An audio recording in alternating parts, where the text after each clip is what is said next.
Vamos a comentar ahora la gran ética de Aristóteles. Wow. En este libro, Aristóteles habla algunas veces sobre el alma y el cuerpo, pero no dice exactamente o no define exactamente lo que sea el alma. El lector se va haciendo una idea a medida que va leyendo. Y por otra parte, no es este un libro en el que Aristóteles vaya a tratar exclusivamente sobre el alma, ¿no? Tiene otro libro donde precisamente habla sobre el alma. Y vamos a empezar al tiro con la conversación y el análisis. A partir de la página 38, en el texto que estoy hablando con ustedes es de la editorial Sarpe de 1984, una editorial especial muy bonito que se lanzó y con la cual vamos a comentar hoy día. En el capítulo 3 de la Gran Ética dice Aristóteles: hay en efecto unos bienes que se hallan en el alma, por ejemplo las virtudes, otros que radican en el cuerpo. De todos esos bienes, son los mejores los que radican en el alma. Por otra parte, los bienes que radican en el alma se dividen en tres clases: prudencia, virtud y placer. Placer.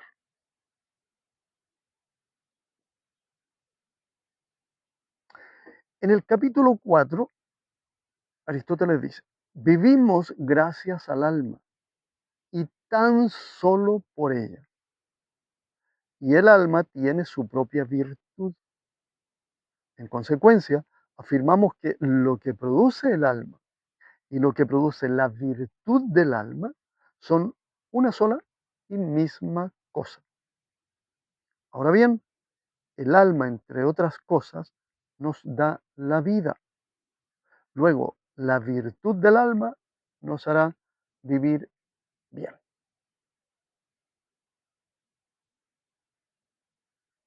¿Con qué, con qué osadía a algunos se nos ocurre analizar a Aristóteles? Si ustedes se fijan en estos textos, no dice Aristóteles que sea el alma, sino que comienza de inmediato a nombrar algunas de sus características.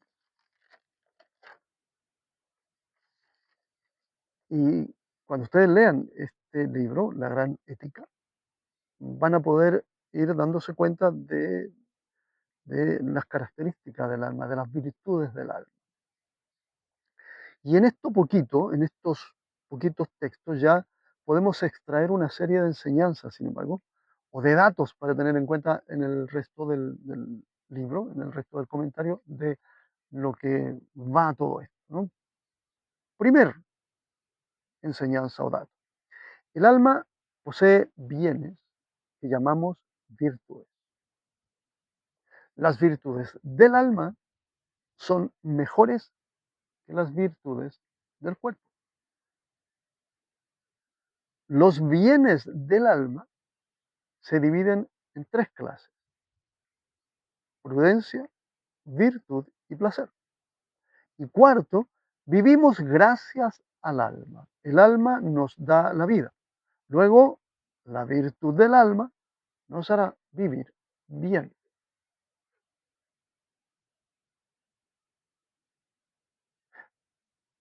Estoy en medio de un paisaje extraordinario grabando para ustedes. Una preciosidad. Árboles, pájaros, la cordillera allá lejos. Reflexionar, estar en un lugar así es maravilloso, y hablar de filosofía en un lugar así es maravilloso. La experiencia, dice por otra parte en el mismo capítulo 4, Aristóteles dice, la experiencia nos enseña que las piedras no pueden alimentarse y por ello no hay lugar a duda de que alimentarse es algo propio de los seres animados. Y si es propio tan solo de los seres animados, la causa de ello es el alma. Hay aquí una relación indirecta. Es cierto que es el cuerpo el que nos exige alimentarnos para no llegar a morir. Y no podemos dejar de hacerlo por un tiempo muy prolongado sin grave daño a nuestra salud, eso es evidente. Tenemos que alimentarnos.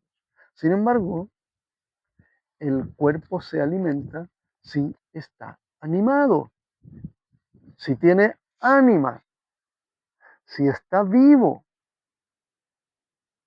Y como es el alma la que nos da vida, entonces el alma es la causante de que tengamos que alimentarnos. Pero grullo. Y si extendemos el análisis un poquito más, el alma es la causante de todas nuestras necesidades y acciones. De modo que el alma no solo es causante de que nos alimentemos, porque estamos vivos, sino que es causante de que durmamos, por ejemplo. Porque si dormimos es porque necesitamos descansar. Y si nos cansamos es porque hemos realizado actividad física. Y si hemos realizado actividad física es porque estamos animados, es porque estamos vivos, porque somos seres animados. Entonces, finalmente el alma es la causante de que durmamos. Capítulo 5. El alma se divide en dos partes, la que llamamos irracional y la que llamamos racional. En la parte racional radican la prudencia, la astucia y presencia de ánimo, la sabiduría, la educabilidad, la memoria. Y en la parte irracional radican lo que llamamos las virtudes, la templanza, la justicia, la fortaleza. Capítulo 5. Obviamente esta es una división puramente metodológica, práctica, metafórica. No es que el alma esté dividida en dos. Y en esta parte tenemos el alma irracional y en esta otra parte tenemos el alma racional.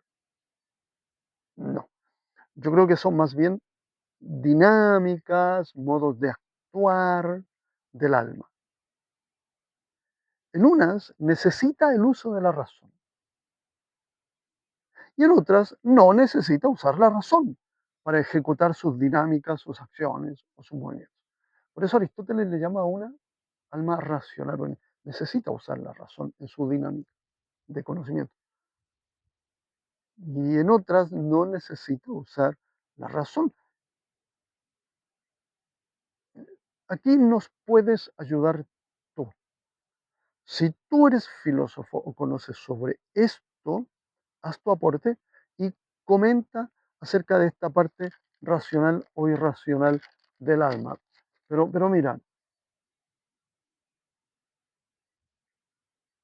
cuando comenzamos a caminar, cuando estamos aprendiendo a caminar, cuando nos iniciamos en el caminar, necesitamos usar toda nuestra dinámica racional para equilibrar nuestro movimiento, para mantenernos de pie, para saber cómo es la dinámica de avanzar un pie adelante para poder empezar a caminar. Pero una vez que digamos que esa es la parte irracional, ¿no?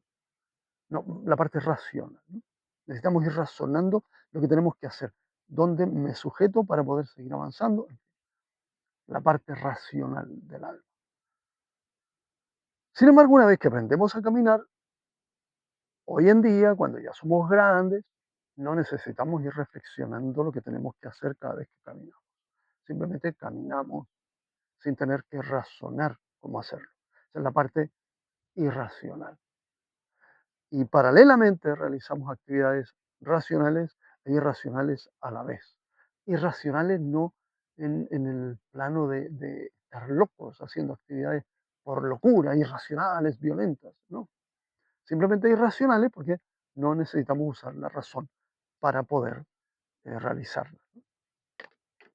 En el mismo capítulo, una pausa. Más adelante dice Aristóteles, el miedo excesivo y el miedo provocado por todas las cosas dañan la fortaleza. Y sigue. Y la fortaleza opera en el campo del miedo. Por consiguiente, los miedos moderados le dan incremento. Gracias a los mismos, pues, crece y perece la fortaleza. Este es, en efecto, el resultado del miedo, según sus diversos grados en el alma humana. Ya te das cuenta tú que Aristóteles hay que leerlo más de una vez. Bien, el miedo es algo en lo que conviene meditar. El miedo es hoy en día un componente del éxito y del fracaso. Conviene pensar de vez en cuando y tener claro a qué le tememos. Y si conviene que temamos a aquello, o más bien ese es un temor que está deteniéndonos en la consecución de nuestro crecimiento o de nuestro propósito. Conviene que meditemos en eso. ¿Qué es el miedo? ¿Cómo me sirve o cómo me está deteniendo? ¿A qué le tengo miedo? ¿Es racional? ¿Es lógico que tenga miedo en estas determinadas circunstancias? ¿O simplemente me estoy inventando un miedo y debo ya sacarlo de mí? ¿No? Es importante meditar en el miedo porque un excesivo miedo nos detiene en nuestro propósito, en nuestra actividad. Sin embargo, hay otro miedo que es justo tenerlo precisamente para no realizar acciones osadas, ¿no? Y ahí sí, irracionales. Bien, incluso es importante y sanador esclarecer por qué razón tengo tales o cuales miedos, de dónde provienen. Temer que aparezca el tren si camino de noche por la vía férrea es un miedo que hay que tener.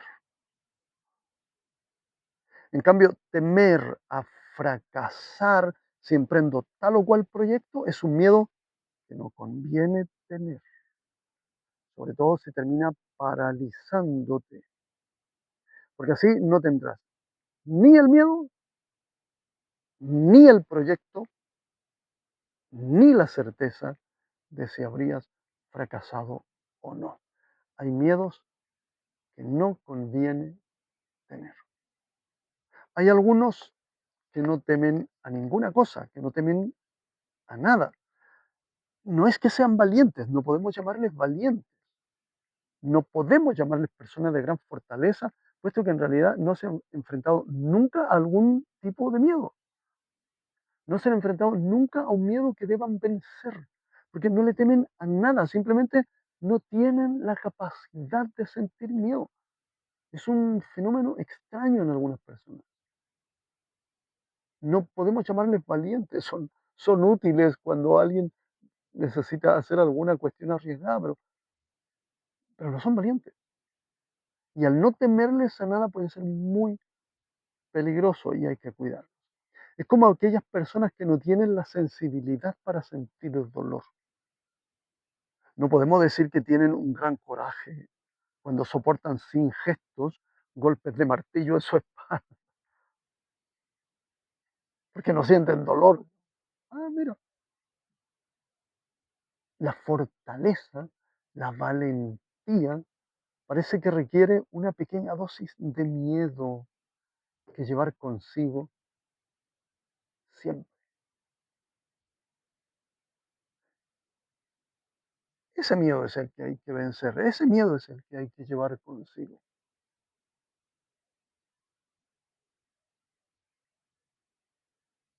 Eso es ser fuerte, eso es ser valiente. Sigamos, en el capítulo 6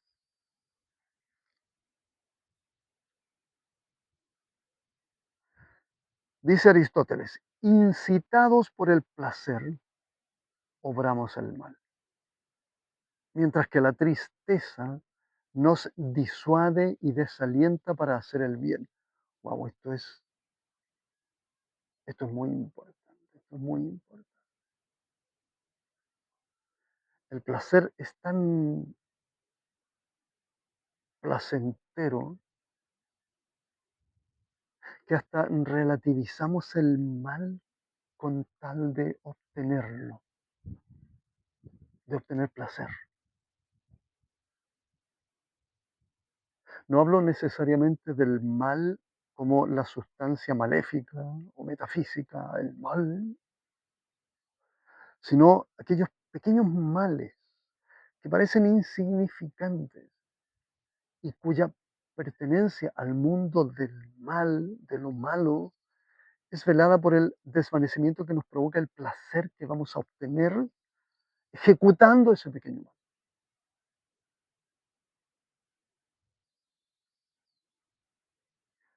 Y entonces, poco a poco, poco a poco, vamos estableciendo una relación más cercana con el mal. Y terminamos proponiendo que no puede ser malo lo que nos proporciona tanta satisfacción. Fíjense, miren muy bien el camino.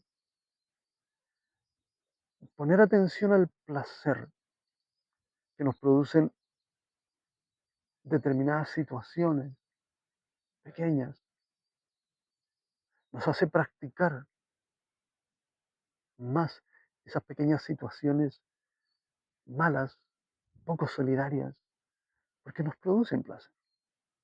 Y esa práctica constante nos va acercando a un mal mayor, ¿no? Y nos va haciendo, terminamos siéndonos amigos del mal, porque no podemos creer que pueda ser malo aquellos que nos proporcionan tal satisfacción. Y entonces surgen las ideas absolutas como relativas y asoman las relaciones subjetivas, pasajeras, momentáneas, sin propósito, y la sombra de una sociedad relativista líquida. El mal se ha camuflado y ahora le llamamos al mal bien.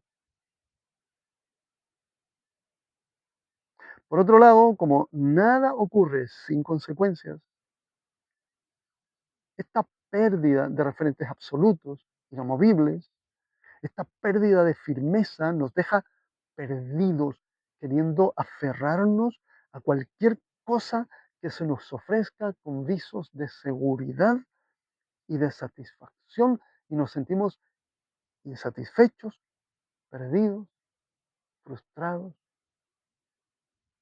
deprimidos y hasta el bien pierde sentido y fuerza para nosotros. ¡Wow! Aristóteles tenía razón. Vuelve a escuchar esto que dije, pero te lo resumo. Hay males pequeños, hay insolidaridades que cuando las ejecutamos nos proporcionan cierto bienestar, cierto placer. Entonces, de pronto hacemos otra cosa, que está en el mismo campo del placer, pero que realizarla no nos deja muy crecidos, muy sanos, que digamos, no nos aporta, ¿no? Simplemente, simplemente nos ha aportado esa cuota de placer, nada más. Ha sido momentáneo, ha sido pasajero, se va pronto. Entonces buscamos otra cuota de placer en otra cosa. A veces no tan sanas, tan válidas, tan buenas. Y así cada cuota de placer nos va acercando al cúmulo del mal, al cúmulo del mal metafísico. Algunos no logran detener y terminan mal, otros felizmente pueden detener. Entonces, al hacer tan relativo el mal, porque no puede ser esto malo si nos proporciona este placer, esta satisfacción. Entonces, el mal empieza a hacer, a parecernos relativo, muy relativo. Entonces, de pronto, como nos parece relativo el mal, hasta el bien ya pierde como sentido, ¿no? Hasta el bien pierde sentido, hasta lo absoluto pierde sentido. Si puedo hacer el mal porque me hace bien, entonces el bien de verdad no lo hago porque es mejor este mal que me proporciona tanto, ¿no? Y cuando pierde sentido el bien para nosotros, ya no hay verdades absolutas. Llega un momento en que nos sentimos desvalidos, queremos aferrarnos a algo que ya no tiene solidez y nos pueden ofrecer cualquier otra cosa que es tan débil, pero la sentimos como el bien al que queremos aferrarnos y que ya perdimos. Y esto que nos ofrecen cambia después, se nos va y nos sentimos perdidos, deprimidos, tristes. Mientras más sumidos en la tristeza, menos fuerza tenemos para hacer algo. Aristóteles tenía razón. Capítulo 12. De una manera absoluta y simple, hay que decir que se hace libre y voluntariamente lo que obramos cuando estamos ajenos a toda coacción.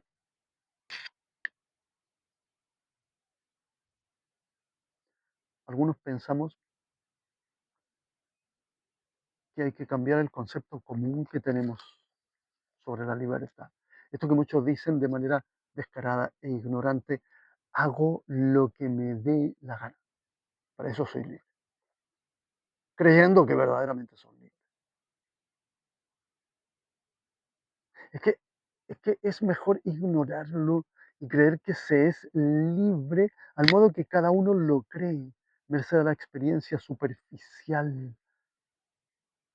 Es mejor eso, creer que soy libre para hacer esto, a tener que reflexionar y pensar y conocer la esencia de nuestros actos. Qué aburrido es eso. Reflexionar sobre nuestros actos. Mejor lo hago, total. Me da la gana hacerlo y lo hago, ¿no? Es mejor. Y eso lo llamo libertad. Es mejor que tener que reflexionar nuestros actos.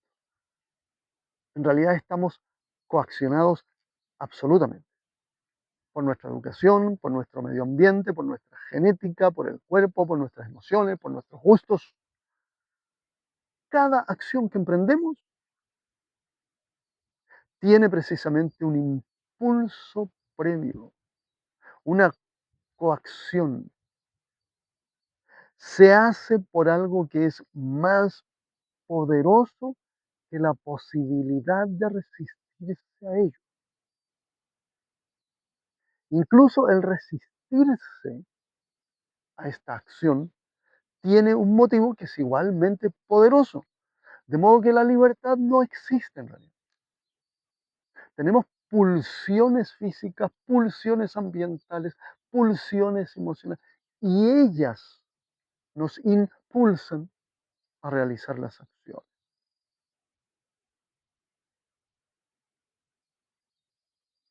La libertad no existe a menos que cambiemos la definición de libertad, cambiemos lo que entendemos por libertad. Capítulo 14. Dice Aristóteles, seres que carecen de alma. ¿Cuáles son los seres que carecen de alma? Los seres inanimados.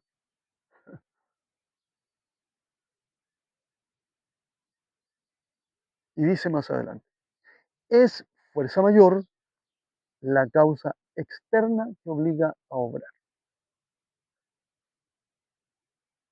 Es fuerza mayor la causa externa que obliga a obrar. Yo sería aquí capaz de agregar también la causa interna. Y de hecho, si no me equivoco, la legislación, las leyes de los diferentes países la consideran. El loco, por ejemplo, el que padece esquizofrenia o está afectado por cualquier mal mental, el que no está en posición de sus facultades, no es enteramente culpable de sus actos. Se le disculpa, no es libre en la ejecución de sus actos.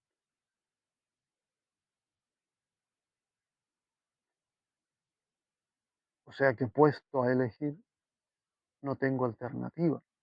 Aquí en esta frase está la contradicción de la libertad, porque puesto a elegir, no tengo alternativa, tengo que elegir, no me queda otra. Y ahí la profunda y enorme contradicción de la libertad, la tremenda y absoluta determinación de la vida. Vamos a seguir hablándolo más adelante. En el capítulo 16, lo voluntario o libre procede de la razón.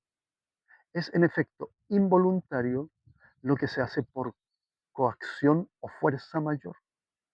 Y en tercer lugar, lo que no se hace premeditadamente. Es involuntario lo que no se hace premeditadamente. Lo voluntario o libre procede de la razón. Precisamente la experiencia y la reflexión me ha mostrado otra cosa. Y por eso mi insistencia en cambiar el concepto vulgar de libertad.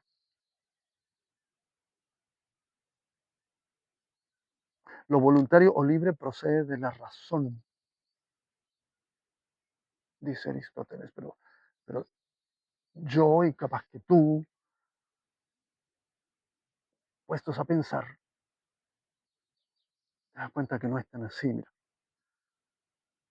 Eso de soy libre para hacer lo que se me da la gana es una frase tonta, ya lo habíamos dicho, pero muy cercana a un concepto de libertad menos condicionado. Primero, ¿por qué es una frase tonta?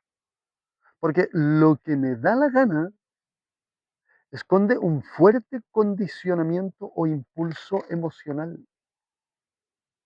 Me vi impulsado por este deseo, por esta emoción tan fuerte que no pude evitar realizar esta acción. Mi mente revisó rápidamente mis condicionantes y me impulsó a actuar. Hice lo que me dio la gana. Tenía ganas de hacerlo. Había un impulso muy fuerte que me motivaba a hacerlo.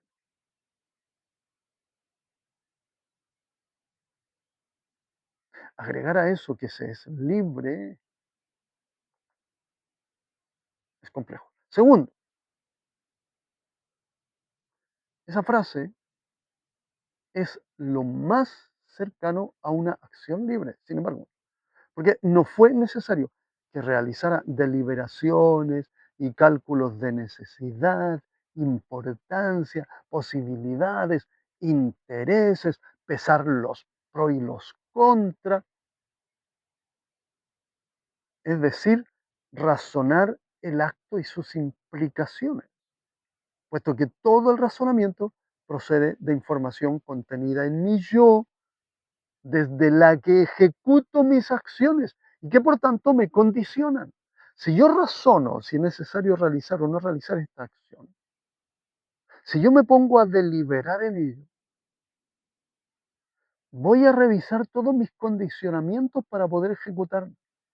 Y ya sea que la ejecute o que no la ejecute, esa decisión viene de todos los condicionamientos que obtuve, que me impulsaron una vez que termine de razonar.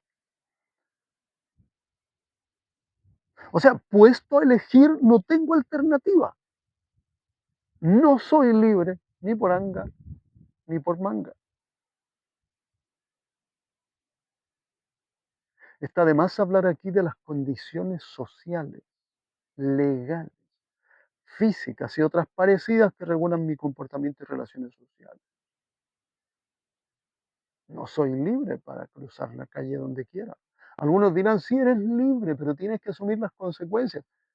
La libertad y las consecuencias son dos cuestiones absolutamente distintas. Van pegadas, pero son absolutamente distintas.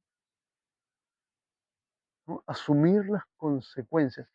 Efectivamente, uno asume las consecuencias o las consecuencias están ahí pegadas al acto. Hay actos sin consecuencias. Las consecuencias no se asumen. Las consecuencias están pegadas al acto. De modo que las consecuencias tampoco demuestran que tú seas libre. O la libertad no tiene condicionamiento, o debemos cambiar el concepto de libertad.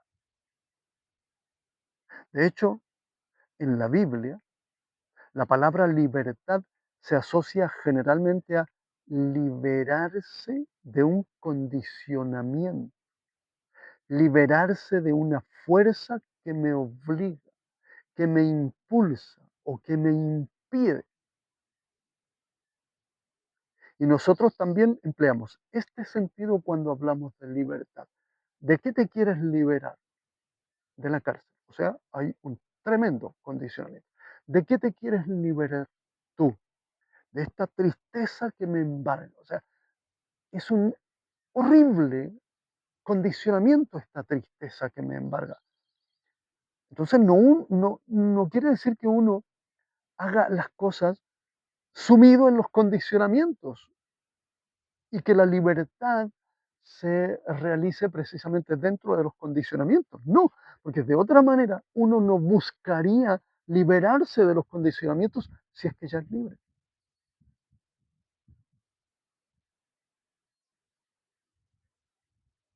Sigamos.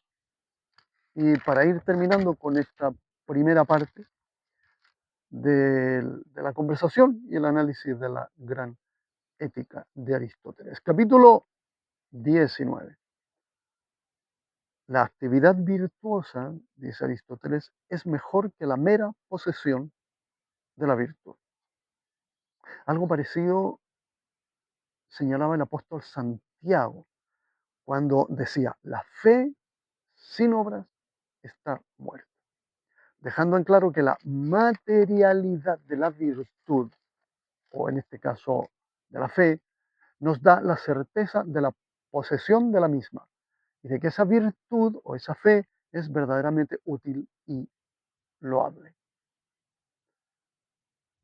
Bien, la virtud en acción es mejor que la mera posesión de la virtud. La fe en acción es mejor, es más loable que la mera posesión de la fe. Recuerda que estamos analizando la gran ética de Aristóteles. Yo te invito a dejar tus comentarios, a conversar con otras personas acerca del tema y al próximo video para seguir comentando este libro difícil, pero cuando uno lo lee no es. Te invito a leer, te invito a leer. La realidad, tu realidad, ya está escrita, ya está en algún libro. Solo tienes que encontrar esos libros que te van iluminando para que puedas vivir tu realidad, para que puedas desarrollarte plenamente. Incluso llegará el momento en que tú mismo escribirás tu propio libro. Nos vemos en la segunda parte.